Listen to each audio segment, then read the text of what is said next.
মাজারে গিয়ে চিন্তা করতে পারে না। মাজার এটা ভালো, মাজার এটা সুন্দর একটি শব্দ। মাজার এটা আরবিতে ইসমে জরফে সিগা।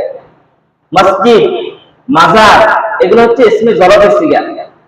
এগুলো সঠিক শব্দ অর্থ আমরা জানি না। মাজার অর্থ কি?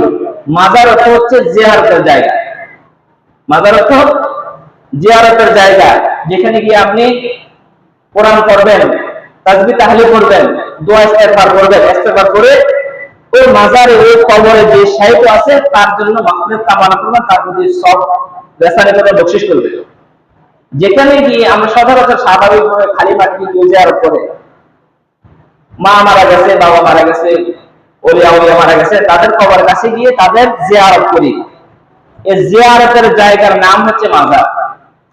আমরা মনে করি কি কবরের চতুর্পাশে গ্রিল দিয়ে ঘেরাও করবে অথবা ইট দিয়ে ঢাকা করবে, ঘরে চাল একটা ঘর করবে, এটার নাম মাজার না।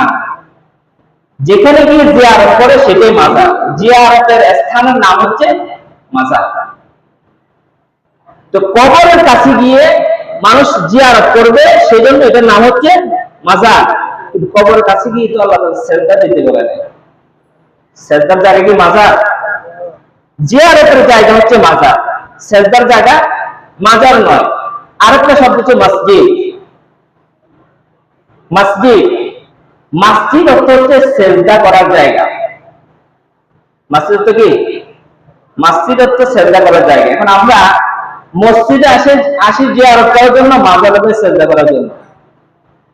এমন এই মসজিদে আসে কোনো মতে 2 মিনিট জুমার নামাজের ফরজটা পড়তে পারলে বস আমরা জিয়ারত শেষ, আমরা বাড়িতে চলে যাই। এটা হচ্ছে জিয়ারত। মসজিদ জিয়ারতের জায়গা নয়, মসজিদ সিজদার জায়গা। আর মাজার সিজদার জায়গা নয়, মাজার হচ্ছে জিয়ারতের জায়গা। তাহলে আল্লাহ ছাড়া যা কিছু আছে সবগুলো হচ্ছে গায়রুল্লাহ। আর গায়রুল্লাহর কোনো উপাসনা করা, গায়রুল্লাহর ইবাদত করা, সেটা শিরক। ইন্নাশ শিরকা লাযুলমুন আযীম।